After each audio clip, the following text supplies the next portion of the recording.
Yo, get up in here on IG.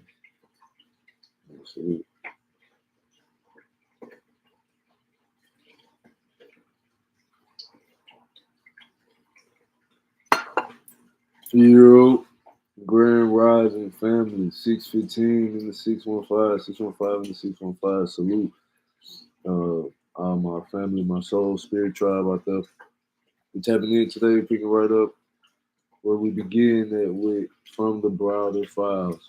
Today we reading the first article from the Browder Files is a collection of 22 essays by Elder Professor Anthony T. Browder, esteemed Egyptologist out in Washington, D.C. He first published this book in 1989. He republished the book in the year 2000 at the turn of the 21st century to revisit the articles that were originally written for the Washington Afro at the request of one Mrs. Murphy. So again, the first chapter we're reading today is The Creation of the Negro. Pick a name, any name, Negro, colored, black, or African American. Call the people by any name and they are still the same people. Right? Wrong. The name that you respond to determines the degree of your self worth.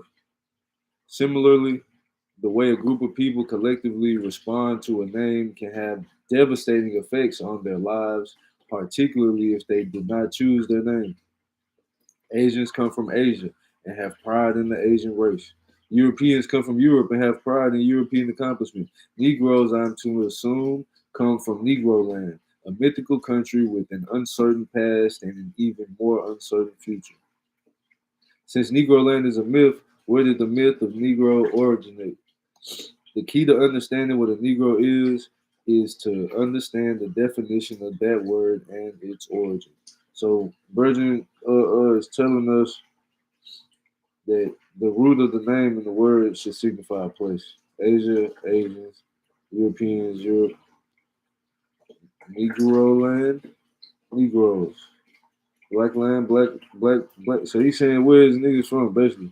The Portuguese were the first Europeans to enslave Africans, and they were the first to call themselves Negroes.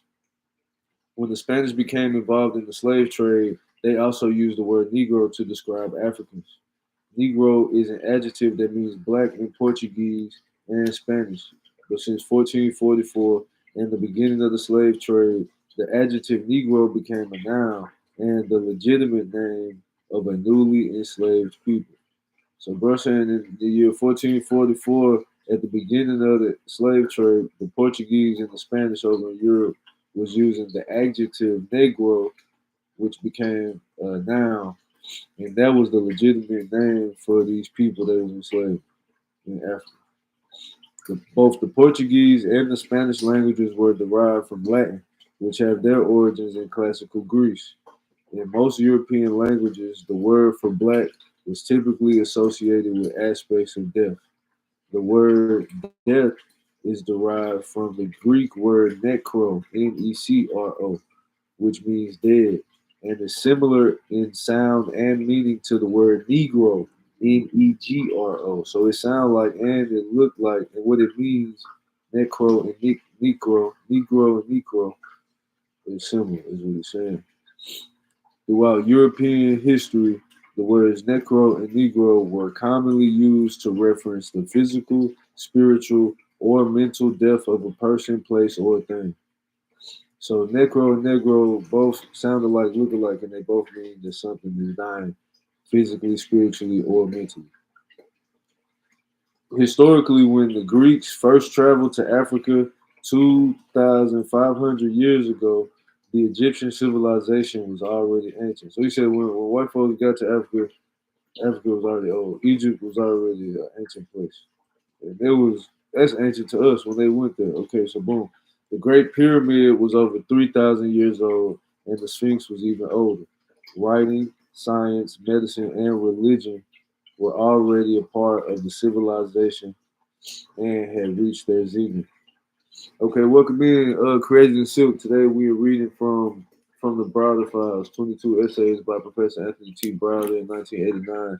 This first one is called The Creation of the Negro. And he's talking about where did the word Negro come from, the name and the label.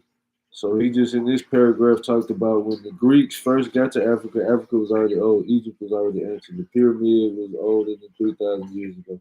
Because we know at this point what they publish about ancient Egypt or Kemet is 3000 BCE when they found a Narmer palette. And Narmer united the two great lands, Upper Kemet and Lower Kemet. That's South Egypt and North Egypt, all up and down the Nile, the Abe River. So this right here, he's saying when they got there, they was already had mastered writing, science, medicine, and religion was already part of the civilization. So basically, these was great people.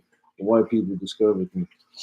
The Greeks came to Africa as students to sit at the feet of the masters and to discover what Africans already knew. In any student teacher relationship, the teacher can only teach as much as the student is capable of understanding. Actually, we clicked on here and thought we were in Bible study. I like this too, though. I stay, hey, salute, welcome in. Yeah, it's Slick is Bible study, but this is like a different Bible. You know what I'm saying? Shout out to Anthony T. Browder. Um, yeah, I appreciate you joining in. I'm just reading it. It's for the future. It's only 2 pages, 3 pages. The Creation of Negro. This was originally published in a newspaper in Washington D.C. in the 90s, 89. Okay, boom. So he said in the student-teacher relationship, the teacher can only teach as much as the student's capable of understanding. So basically, the Africans can only teach the Greek as much as they was ready to learn. Even though they knew writing, they knew all this stuff, right? They told them what they could take with them. Boom. So Egyptians, like other Africans, understood that life existed beyond the grave. Ancestral worship is a way of acknowledging the lives of the people who have come before you and their ability to offer guidance and direction to the living. Temples were designed as places where the ancestors could be honored, and holy days, were the days designated to do so. The Egyptians had hundreds of temples and hundreds of holy days to worship their ancestors. They had a preoccupation with life and celebrated the legacy of their loved ones. But the Greeks thought these Africans had a preoccupation with death. They regarded the act of ancestral worship as necromancy or communication with the dead. Since the root word necro means dead, another word for necromancy is magic, that old black magic that was practiced in ancient Africa. When the Greeks returned to Europe, they took their distorted beliefs with them, and the word Negro ultimately evolved out of this great misunderstanding. So, Elder Browder right here is telling us that they got the word Negro from watching us communicate with the ancestors. I'll let what we talk about, like the procession with was it coming forth by day from night, the Predator. Oh, okay, so that's why they call the Book of the Dead. And then another language that might be El Libro de Negro, you know what I'm saying? Or the Book of the Negro, the Black Book, you know what I'm saying? So if we looking at it like that, I can see where they talking about the Greeks is getting necromancy from watching us have an ancestor shrine or build a pyramid or name our children Junior, the third, the fifth. You know what I'm saying? It's like the ancestors live on through us. So they seeing that and thinking that we communicating with the dead, which in a way, from their perspective, I can see why they might perceive that, not knowing better. So the Book of the Dead should really be the Book of the Living. Yeah, the Book of the Dead is what they call it, but actually the metaneter is Peret Imheru, which means Peret Imheru is the book of coming forth by day. Furthermore, said the book coming forth by day from night. And this right here is it. We say Peret Imheru. Heru is the sun, the light. And so ain't nowhere in here is we talking about dead. But if they looking at it like, okay, but Heru becomes Asar in the underworld. In the living world, he is the light, the sun, and in the night, he's the unseen sun, Asar. the green man, you know what I'm saying, who rules the underworld. I see why they looking at it like the Book of the Dead, and they seeing us as like practicing necromancy and death, but that ain't, or they seeing the ancient Kemetic. Okay, boom. So you said the Book of the Dead should really be the Book of the Living, absolute, eternal life. That's what the Ankh is. So then we talk about the next one says, since the root word necro means dead, another word for necromancy. Okay, I said that. Next chapter or paragraph says, less than 300 years after the first Greeks came to Egypt as students, their descendants returned as conquerors. Okay, they came to learn, and their children came to still kill and destroy. They destroyed the cities, temples, and libraries of the Egyptians and claimed African knowledge as their own. Not only was the African legacy stolen, but the wholesale theft of African people soon followed. With the birth of the slave trade and the creation of the Negro, it became necessary to dehumanize Africans and devalue their historical worth as a people to ensure their value as slaves. What was once referred to as a color and physical condition is now regarded as an appropriate state of mind for millions of Africans now residing in America. That's the hijack. Yeah, that's the hijack. We know that there were indigenous people in America who also endured enslavement. So this conflation of Africans residing in America is to be examined and studied further. But he goes on to say, so there you have it, the Negro, a race of dead people with a dead history and no hope for resurrection as long as they remain ignorant of their past. Uh, Negro. Now, so it was once Necro, meaning death. Let me catch this.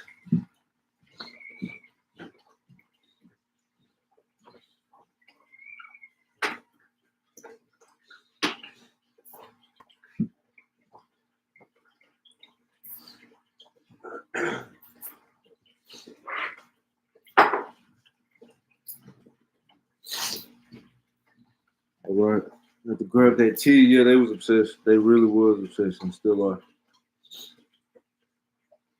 He says, so there you have it, Negro, a race of dead people with a dead history and no hope for resurrection as long as they remain ignorant of their past.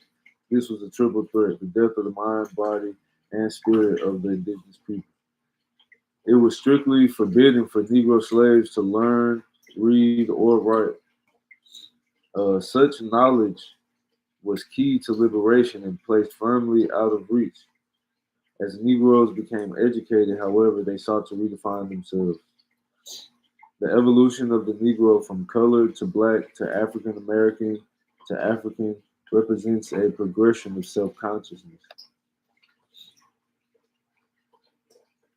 As a free people, we have a responsibility to educate ourselves and rediscover our African identity. Knowledge of self is the key to unlocking the door to the future. The sooner we understand that fact, the sooner we will be able to say, thank God we are an African people.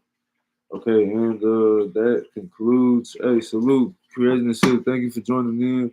I'm gonna be reading this book more daily. There's 22 essays, so check in.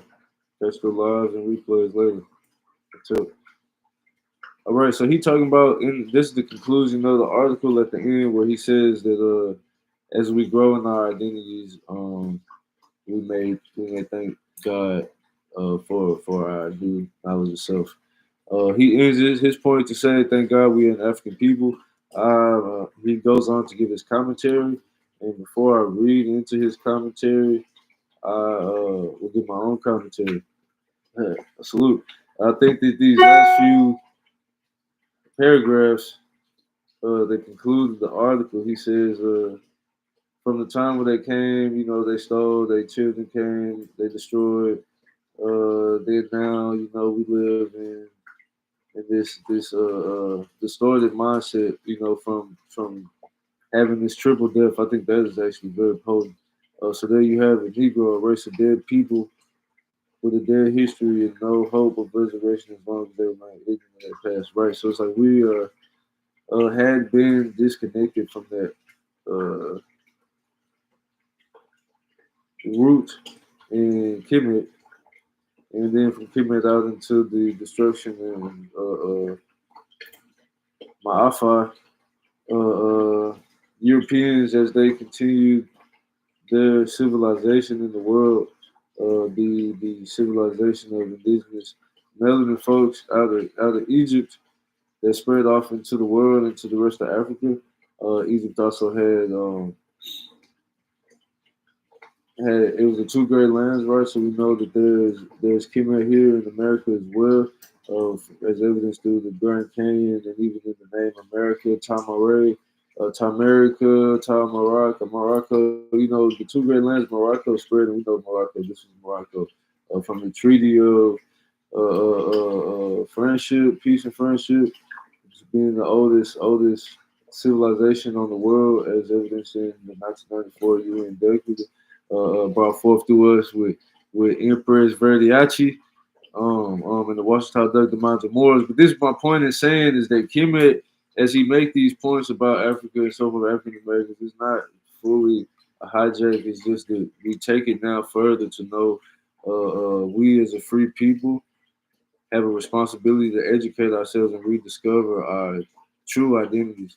He uses the word African, but as we learn more and more, we know beyond Africa, the indigenous roots in America also are prevalent to the work that was being done in Africa. And so Kemet and Morocco both had contact with the civilizations here in America from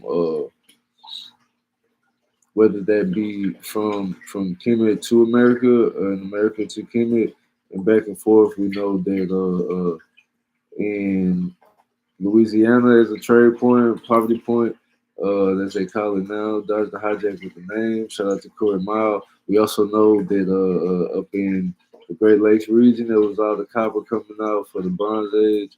We also know that the Olmecs, travel so forth and so forth with Abu Bukhari and the Vikings, and so many points of contact to go beyond this African identity into a global copper colored people identity. Even us here in America cannot examine our localized identity from Ma'afa to now. And so there's my personal commentary. I do think that the triple death is a potent perspective of the death of the mind, body, and spirit of the copper colored people, indigenous people, both in Africa and America and abroad. It was strictly forbidden for Negro slaves to learn to read and write. Right, and that's still to this day. Books. It's even hard for me to get into these books, but you know what I'm saying. It's not impossible. It's worthwhile. Such knowledge is the key to liberation, placed firmly out of reach. Come on, man, read, work, right. As Negroes become educated, we seek to redefine ourselves, as we should.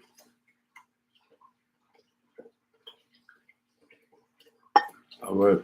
The evolution continues. That's my commentary. As we look at this creation of the Negro, we also recognize that we are charged with a liberty and responsibility to continue the evolution of the Negro from Negro to color to black to African American to African and indigenous, and just black.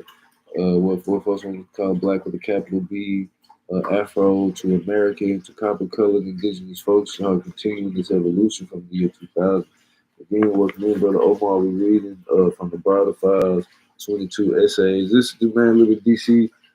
He's a dope author. He do a thing called the Egypt on the Potomac field trip, and he walked folks through DC and showed all the ancient Egyptian Kemetic designs. Even indigenous people, we talk about Big Brother Ben, uh, who designed Benjamin Banneker, who designed the city. He walks you through DC and show you where it was indigenous folks that made it. So this is a dope book. He wrote it in the 90s, 89. We wrote it in the 2000s, and he got 22 essays. The first essay we read is The Creation of the Negro.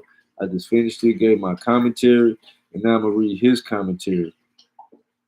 Of all the essays and from the Browder file, the creation of the Negro has been one of the most popular. It has been well received for two obvious reasons: the subject matter and the accompanying illustration, specifically the image of the kingly figure emerging out of Africa. And that would be this one right here. Yeah, that's where you got the Idrin, the brethren rising up out of darkness, and you got the other one kind of slumped down. This is a real hijack that's gonna play on your mind brain, but you gotta know that even when I pulled out the Dinkra symbols, Ipa is the law, and so they try to get us with this admiralty law over here in the U.S. in the United States. And so we got to dodge the hijack on the what's it called, maritime law, and free ourselves through the paperwork, the status, and so forth. The change in the laws is really getting us locked in over here. That's it. For my fans that we older, that's that sea stone. You know what I'm saying? They got us locked with these sea stone. But on his commentary, he's saying that image from the top is popular. The kingly figure emerging out of Africa, second paragraph. The illustration was drawn by Malcolm Aaron, and we have received numerous requests from people who asked permission to use the art on T-shirts and posters. Several years ago, while lecturing at an Air Force base in Misawa, Japan, I was told that this art was the most popular tattoo among brothers in the military. This image of a strong African king is one which any former Negro would naturally be drawn to. Regarding the word Negro and the legitimacy of its use as a name for Africans, I refer you to Richard Moore's book, The Name Negro, Its Origin and Evil Use. Book reference. There is no doubt that the word Negro was created by evil people for evil purposes. The late John Hewlett Clark oh, often reminded us that dogs and slaves were named by their masters, and that only free men named themselves until KiLiK. Okay, so free men name themselves. With this understanding, any free-minded person should view the word Negro as an inappropriate name for black people and black organizations. I can understand your acceptance of the name years ago when we did not know any better. But with all the knowledge that we have available to us, there is no excuse for the continued use of a word that is demeaning and obsolete. As a recovering Negro, I have promised myself to never write Negro with a capital N. Negro is not a noun, it is a nuisance, and it should be jettisoned from our vocabulary along with the other infamous capital N word. Anyone who chooses to use these words does so out of ignorance or disrespect. Now I'm gonna stop right there. I agree with the Negro part, but when it comes to the word nigga, I think the nigga has another deeper vibrational root that we can see in Niger, the Niger River, Nigeria. We see that. We can see it over here. There's so many words that got nigga in it. Negusi out of Kemet in Ethiopia. You got all these type of nigga words that there's more work on the subject other. And I think that I think that your perspective on some of those may be interesting to consider in conjunction with what's written here. But that's my perspective is that, yeah, I can see how you're moving from Necro to being a misinterpretation of our practices with the ancestry that a transition. Also, and that becoming our identity is a misappropriation, misunderstanding all around. So, yeah, don't use that. But Negusi, Naga, out of the Southeast Asia, the Nagas, the Negus, the vibration of Nigeria, you know what I'm saying? The nig on there with the other infamous N word. This I think is a whole different article. The creation of the nigger. And that's an article that may be coming forth for me in bringing the work forward. Okay, boom. Negro is not a noun. So yeah, we keep going on his commentary to say the latent king or queen inside of you cannot peacefully coexist with a Negro mentality. Either you choose to be free and you think, talk, and act like a free person, or either you are a slave. Okay, so slavery is a choice. You choose to be free and think, or you choose to be a slave by using and living in the Negro mentality.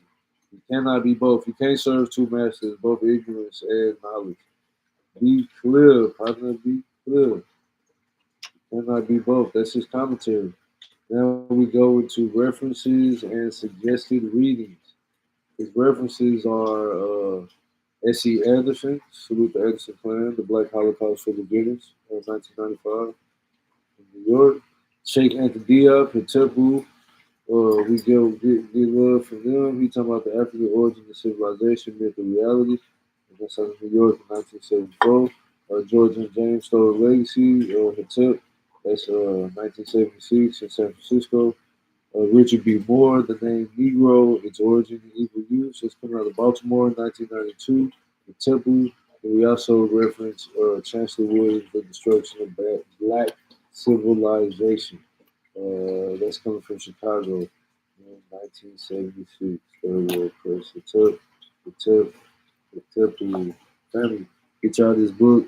The collection of essays, 22 articles, 22 essays on the African American experience. We're gonna continue to go through these, grow through these, and learn, take notes, and evolve as he charges us to do. So my takeaways from this one is that Negro has we can basically do our etymology and research where does this word come from. Um, so let's actually do that. Let's get our etymology on. So if you watching on stream YouTube, I'm going to do my walkthrough of how I search etymology. We're going to hit 26 minutes. I aim for an hour for these. So let's use a little time. Also, just gonna get the heat off me for the camera.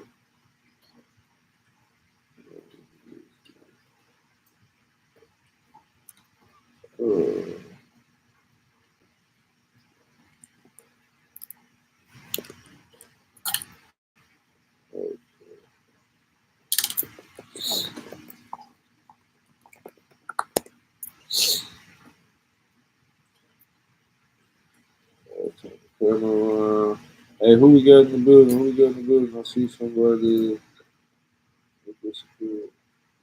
Okay. Boom. This is the elder Anthony T. Browder. Take this face on. Let's cancel that. We're gonna share that. Anthony T. Browder. Oh, all right.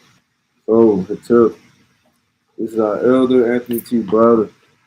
Give thanks and praise for all the work he's done with the IKG Cultural Resource Center and continues to do. Finding Karakamon.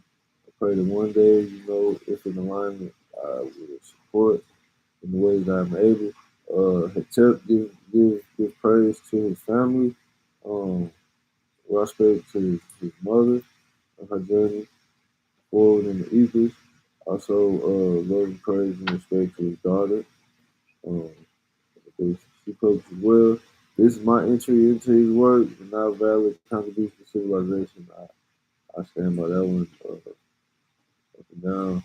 Amazing book. Some of his other books he's published, um, Survival Strategies, that's 96, 89, The Browder Files, 92, uh, Now Valley, and then 2004. This is after the republished The Browder Files became the Easy Potomac. So we're going to take that one out as well. The two books we started, my first trip to Africa, and after my mind, with a matrix. Um, I want to say there's a fucking Browder Files Volume 2, if I'm not mistaken. There's also a study guide for the Nile Valley. Okay, he did the Avatar book. I remember that. Finding the Rock Moon. Also, another one. And then he did a resource guide for his page too. Basically, yeah, it's good. Revising the standard. It is a revised and expanded from the Browder file with the ebook. Okay. Oh, here it is from the Browder files too. Survival strategies is from the Browder files too. Aha. Is it my first? Okay. Yeah, from Browder files too. Okay, 96 was 7 years later. Okay, now we talking about researching the word Negro. What is what?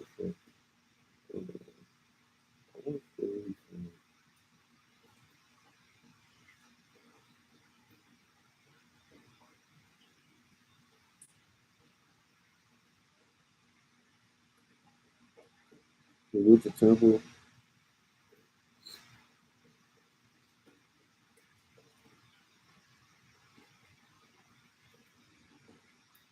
with the Howard. The lady that think it was Howard.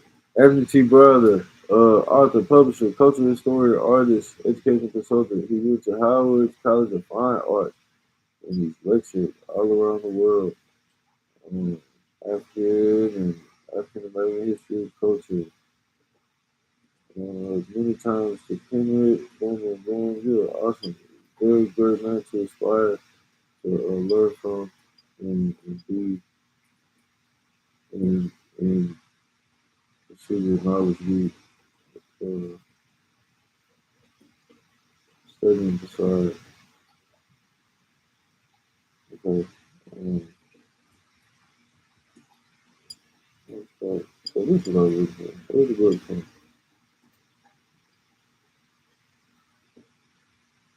It was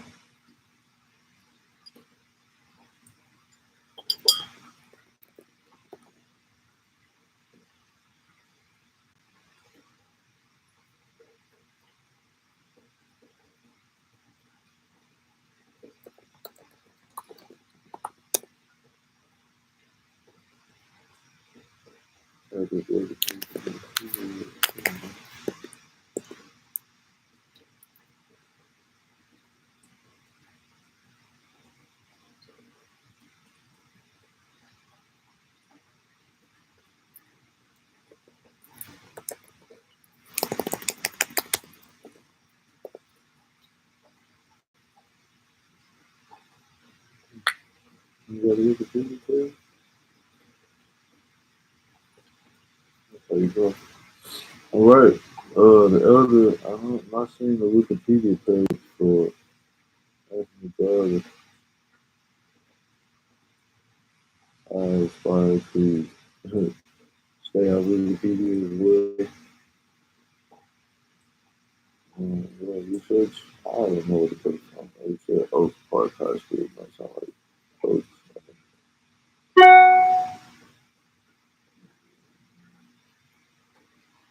Yeah, but either way, we came on here to research um, the origin of the word, etymology of the word.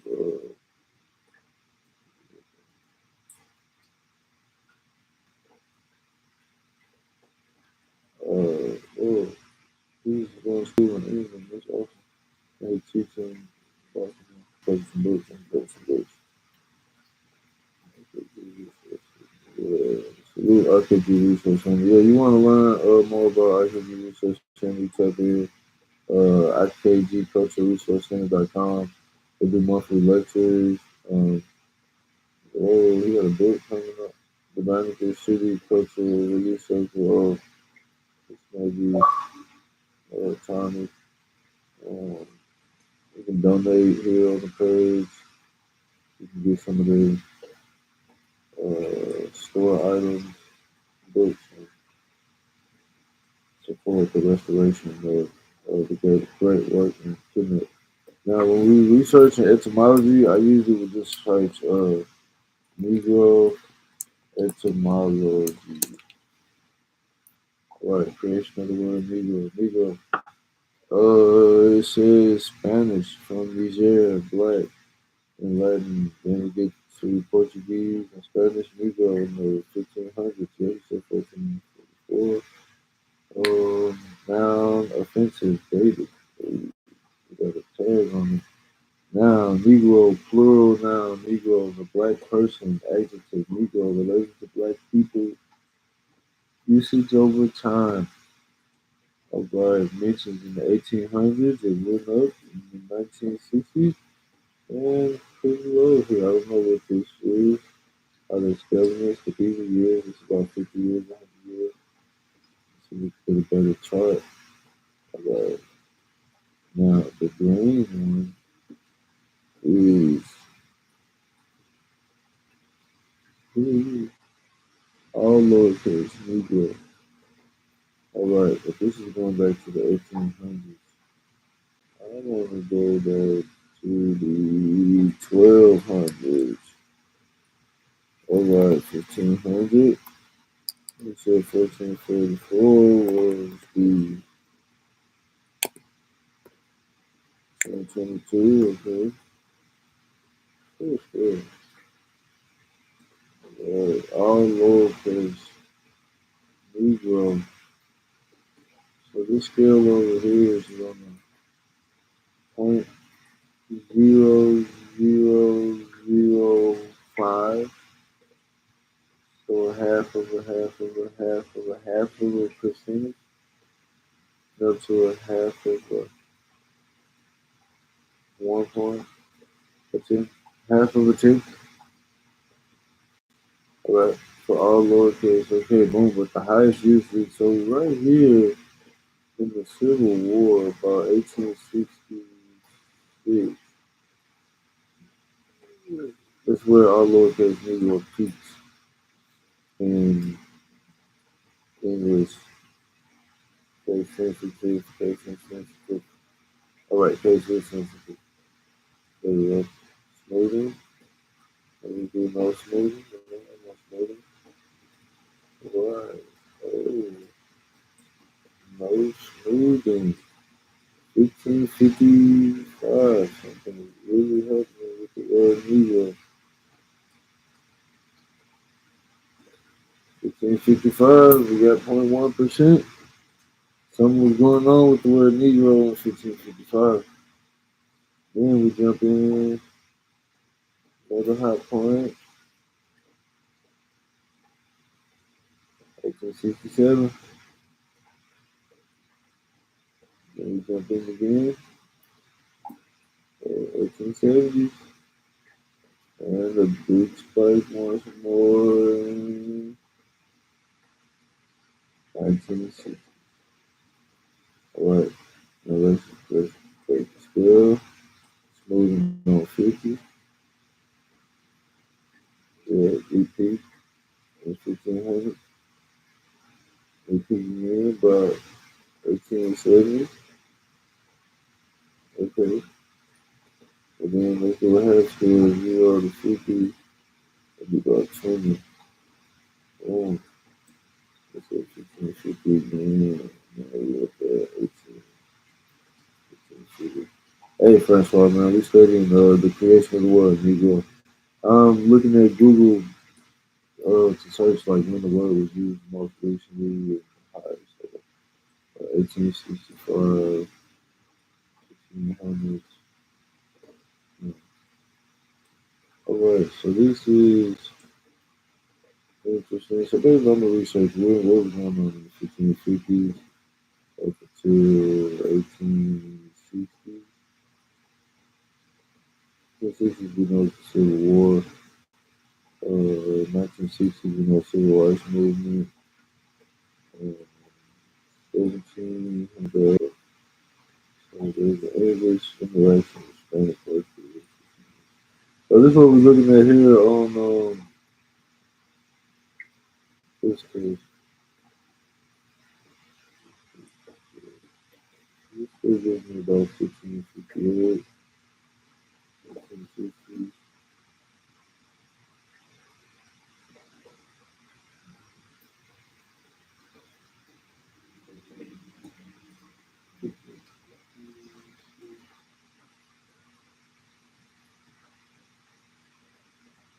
Yeah, this is the most curious to me. What's happening in the 1500s?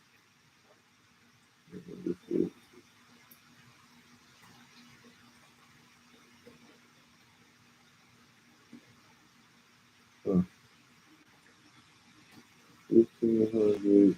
So we 1600.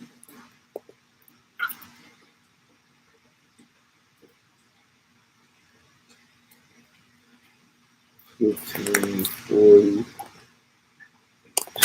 1560. So 52, 58. Right. Yeah. So back into Negro etymology, that's use over time. Very interesting. Um, let's look at the etymology. 1550s. Okay, that's where it becomes defined in 1550s. Right here is our answer. A member of a black-skinned race of Africa from Spanish or Portuguese Negro, black, from Latin Negrum, nom- nominative, Niger, Niger, Negro, black, dark, sable, dusky, applied to the night sky. A storm, huh? Storm. Niger meaning storm. So storm and H-Man name checks out. The complexion, complex, complexion. Okay. It also checks out figuratively gloomy. Okay, this is in the figurative mention. So what do we mean by figuratively? If you figure something, you use your imagination. Figuratively used to indicate a departure from literature of words. Metaphorically, we left a lot of people literally and figuratively in the dark. Did I bump into figuratively speaking quite a few? I did bump into figuratively speaking quite a few. They didn't literally bump into them, but in the figure of speech, and the style representing forms that are recognizably derived from life, Chinese art, influence, other countries. Okay, the figure. So intangibly, intangibly black, sable, dark, dusky, dusky as applied to those things. Okay, that's right. So these were Latin applied them to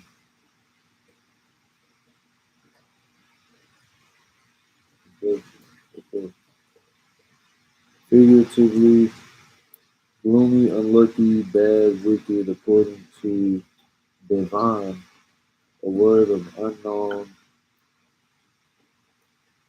etymology, according to Watkins, perhaps from PIE, Necru, like Necruta, like the Latin word also was applied to the black peoples of Africa, but usually terms of Ethiops or Afar. Okay, so you're looking at, according to Devon, a word of unknown etymology. According to Devon. Michael Michiel Arnold Cor Devon, Dutch. Michiel Devon, born 1973, what make him an Indo-Europeanist, so he's super white. Psychology at the University of Leiden until 2014. He moved to the University of Lausanne in Switzerland. Devon had been at the University of Leiden since '91, first as a student and later as a teacher. He has published extensively on Lemurian, Dutch, Germanic, Albano, Indian, Iranian, Indo-European, and linguistics, and philology. He published 100. Basically, he's an expert on white people languages, and he says that this word is an unknown origin. Huh. So Devon don't know the origin of the etymology of unknown etymology. He don't know the etymology of Negro as far as he don't look at all the language. It's curious. Yeah, it's curious, man. I'm gonna have to ask you. You don't know why you don't know that. How can you be so conclusive that the word Negro is the word of unknown etymology? Look at that. Okay, Watkins. Now you said that it's from the PIE. What is it?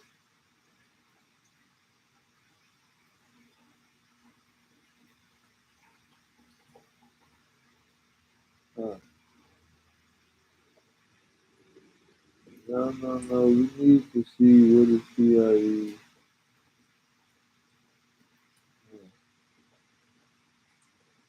I need to know what is PIE in the etymological context.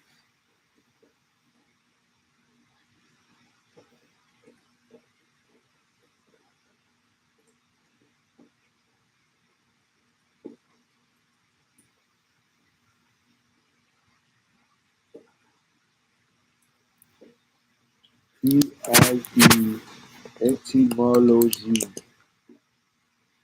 E, e, Proto-Indo-Europeans. PIE is India, except for the Dravidian languages of South Asian the Negro. Okay, it probably existed around 5,000 BCE, i.e., 7,000 years ago. The Sanskrit Rig Vedas date back as far as 900 to 1500 BCE. So PIE must have antedated them. Okay, the 1500 is about what 3,500 years ago. But where do you get another 3,500 years beyond the Sanskrit Rig Vedas to give the root of Proto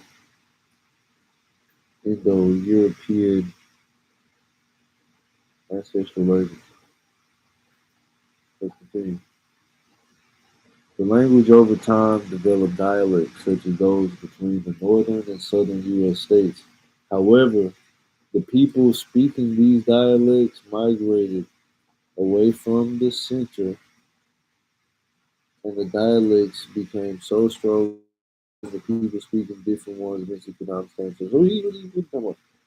The language developed over time such as okay, it's from the United States, the north and south. However, they speak the language migrated from the center, boom, boom, okay, the language will change. At this point, we said they were speaking different languages, right? They didn't went so far they couldn't understand each other no more. Now, the people speaking these new languages develop dialects because they continue on to this day for an idea of what languages look like to put out there. Read how is a hippo like a feather in our library and take a look at the expression. Okay, so they got a visual for your mind bone. Other resources you might enjoy. This is like a great page to be. Oh, God. No, no, no, no, no. Hold on. Hold on. Okay, here we go. This is DPIE. Is now in Ukraine. Okay, so that's why they fight for Ukraine so hard. That's their roots.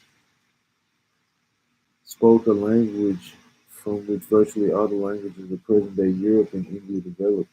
Linguists call it Proto Indo European, or simply Pi. And boy, is it a linguistic dessert.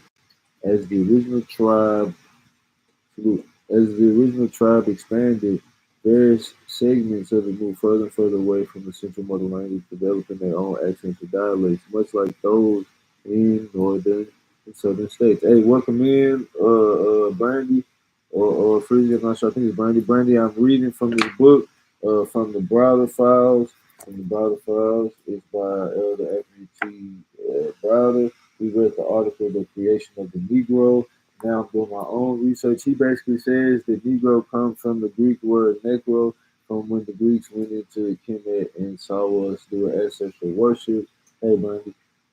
Yeah, I'm just catching you up. He said that the Greeks came in there. I've been good. I've been studying. I've been doing my rituals, rising in the morning. So this is a part of that, taking care of myself and reading from my books. We on the first chapter of this book. He talking about where the word Negro comes from. How you doing, by the way? I was just thinking about y'all. I want to get some food and be in the poetry, be a poet. Yeah, so boom, he talking about the word Negro. So I'm looking it up. I'm doing my own research. What does the word Negro mean?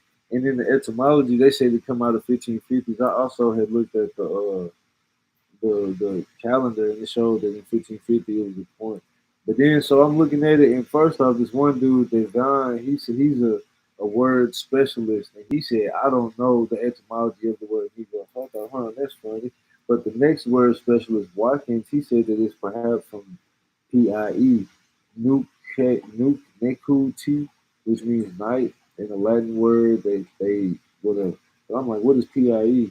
So I get to looking up PIE, pi, and pi is basically the oldest white language ever. It's Proto Indo Friday now. Okay, boom. We'll do that on Friday. This Friday, I got my son. I might bring him. That's a good idea. Yeah, let me set up. Hey, okay, boom. I'm gonna hit you in the back channel, but I'm interested in coming potentially as a vendor. So maybe we can work out something if y'all have a interest in that sort of potential collaboration. Salute, thank you for stopping in. Love you. Be well, and I look forward to talking to you soon.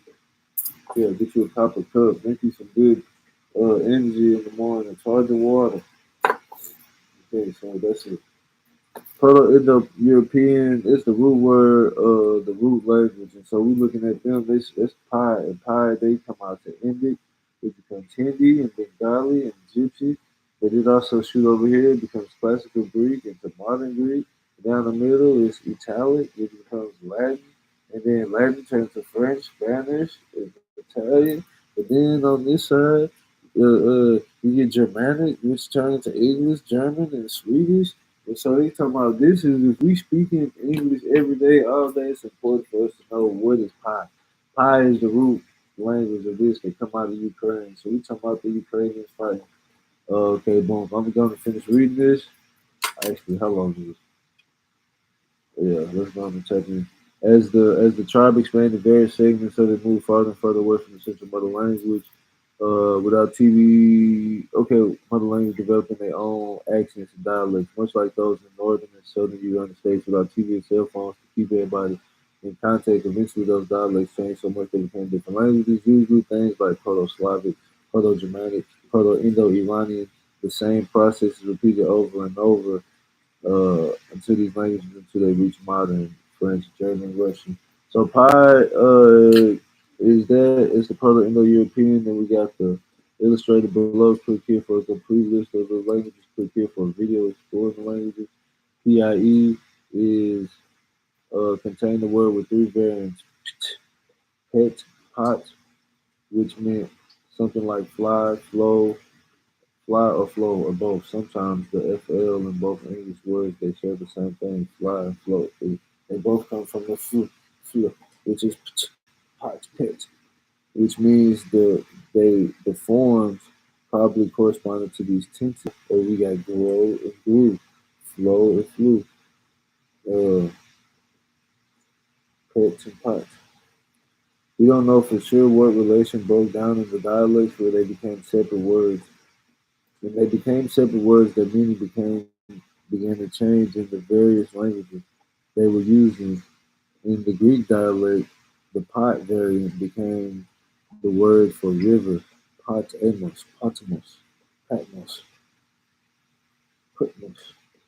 that which flows. The English word hippopotamus, potamus, potamus, hippo, hip, hippopotamus, hippo, that which flows, taken from the Greek hippo, meaning horse, hippocampus, hippo meaning horse, Patmos meaning river, river horse, Patmos, hippopotamus. Aha, okay, pi, it's easy as pie. We breaking down these languages. In the Germanic languages, however, to which English belongs, okay, English is Germanic, but we're not talking about the Greek pi, we're talking about the Germanic pi now. Instead of the pi, we have the pet variant, which is the same word attracted this suffix er, something like Peter. But as old Germanic dialects continue to develop into the modern Germanic languages, both the pronunciation and meaning of this word changed. Jacob Grimm, the famous linguist Jacob, collected, Grimm, the Grimm Adventures, collected fairy tales on the side. A linguist, he was a linguist, but he did fairy tales on the side. He figured out the rules by which Germanic sounds differ from those of Proto-Indo-Europe. So he found the split from Pi to Germanic. According to Grimm's law, Pi, P became Germanic F,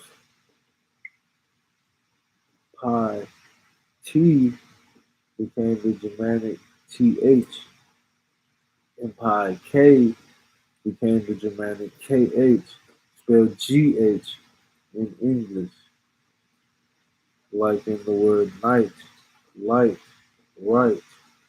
Ultimately, KH reduced to H, then disappeared as it did everywhere in some dialects. British Cockney, for example. Hey, salute, Brady, for joining in. Thank you. We're reading this book.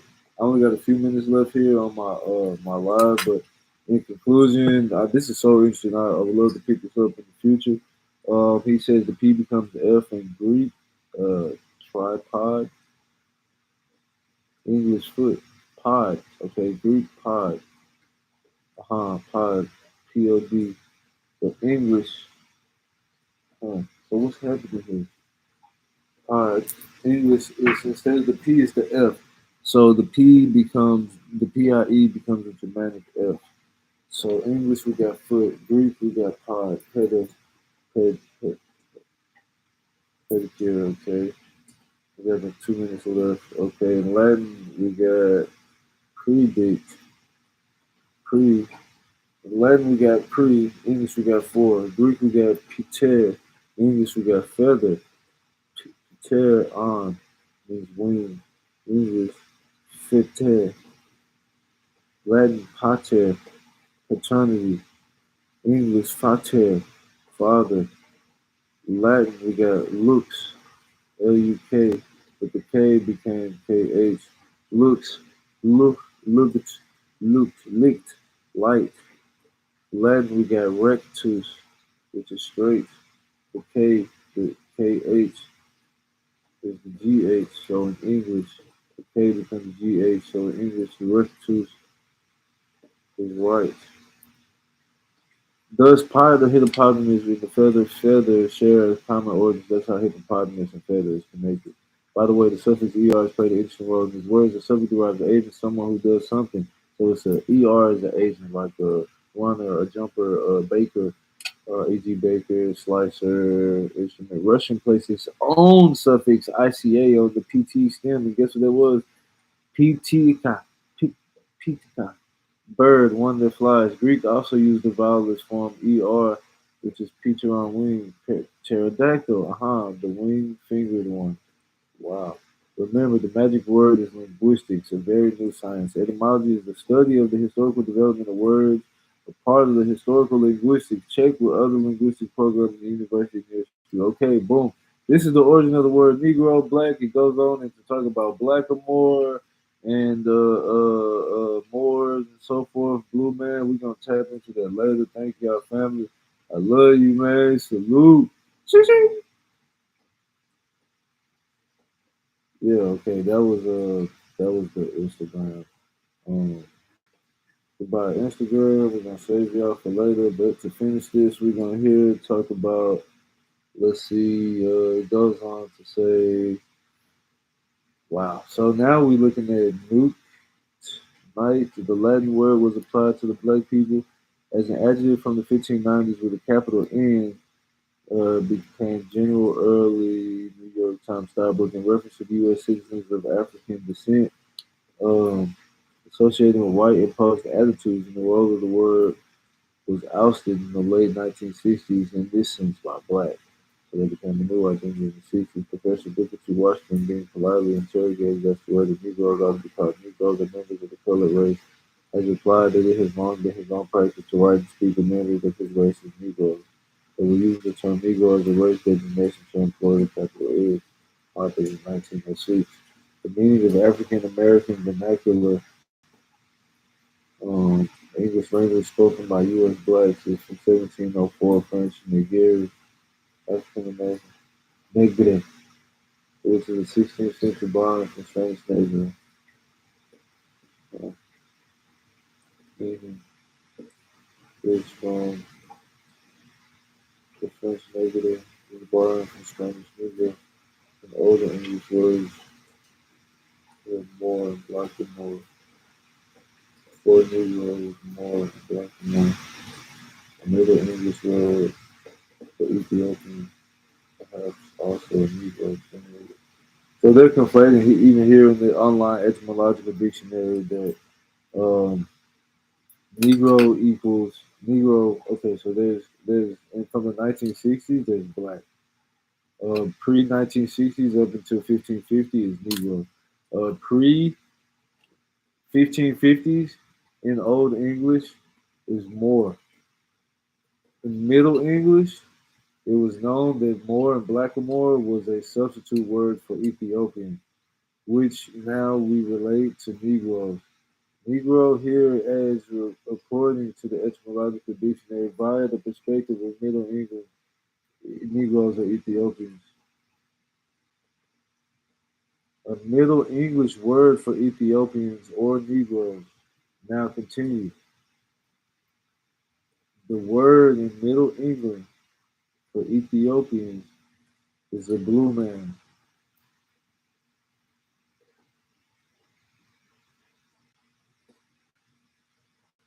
That's it. Blue man.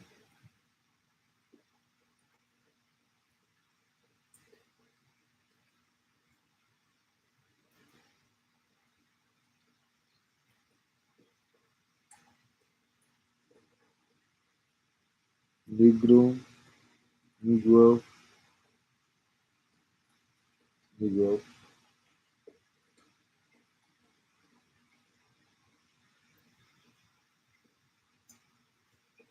So what is the black skinned race in Africa? The black skinned race of Africa.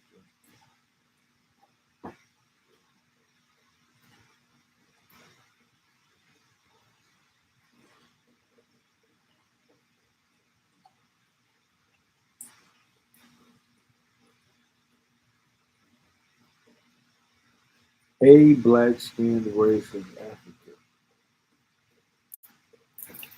What is that?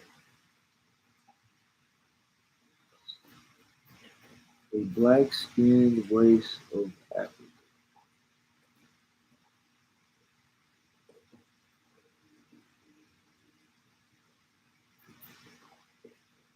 All right, family. A black skinned race of Africa. We have Ethiops and Afar. We also have Moor and Blackamoor.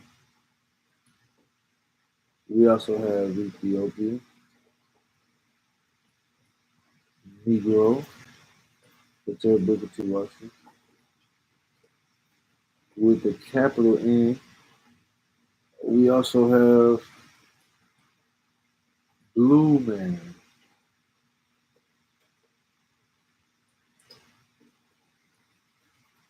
What?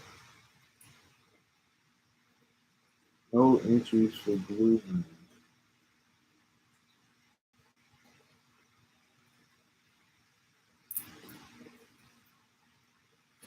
The Bellman, that's not what we want. What we're looking for, Blue Man.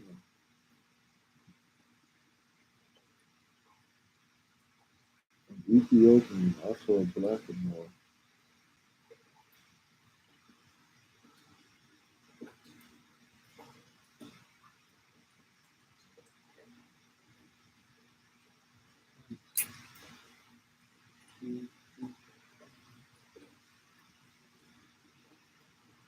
Blue Man.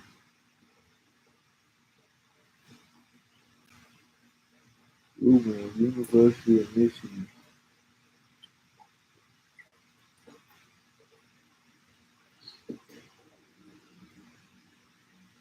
Ethiopia, Lumenland,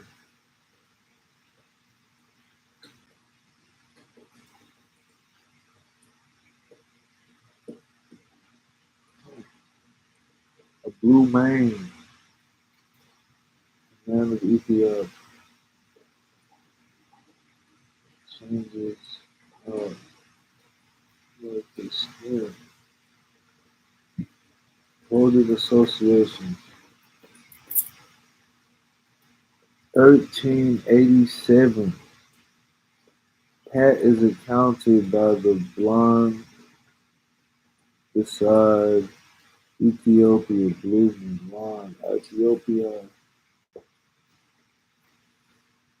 Higdon's Polychronicon, M.E. translation. External references listed as such. Wells. Manuscript print and LALME references. Cambridge, Aberdeen, all these schools, Princeton, and so forth. Editions, facsimiles, and other sources. Polychronicon, Lumby, a text of John Trevisa's translation of Higdon's Polychronicon based in Huntington. Rotograph, in possession of MED, John Trevisa's translation of the Higdon Book 6, based on British Library of Cognitive Barriers. Oh, wow. Family, keep the hijack. When they tell you about these blue men, Hindus, or the Vishnus, the Vedas, the blue Asar, Polychronicon, Rhino Phi Higdon. Man, all right. Dissertation, University of Washington, 1974. These are references and notes. London, 2008, pages 103 to 129. Middle English text, 2004. Minor version, page 79 to 183. Pages marked. Okay, 74. We got references. We could be here, family. We could reference this and use it ourselves. Polychronicon, controversies, Waldron. Okay, these are references. Now let's see the extra text. Variants may also be cited using these short snippets. Alright, family. Looks like we just got a bibliographical entry of the Middle English Compendium. Those are two. There's also 1468 of Calvin Howard, Richard Firething, managing the household expenses of England in the 13th and 15th century. Also by Aaron Crawford. So this is it. In this publication, 1841, Roxburgh Club Publications, also reprinted by Aaron Crawford. For the Duke of Norfolk, there's some research here with their expression, haha, bibliography, quotation. Come on. Okay, we'll find it. We'll find it, family. We know what it looks. A blooming, the blackamoor of Ethiopia, coming out of Middle England. Oxford English Dictionary. What we got here? Blue man. There's one definition. About 0.02 occurrences bloom in English to see pronunciation. Where does it come from? Middle English. It's in Middle English 1100s to 1500s. The blue man is from there by translators. So we see in the etymology. Blue man, 1386. Come on, family. We can see meaning in these. The blackened. Okay. Okay, family. We know what we're getting into here. These are the weeds. They hit us with a paywall. Let's look at that frequency. Paywall. All right. If anyone has access to this, Please search this and give us what you find.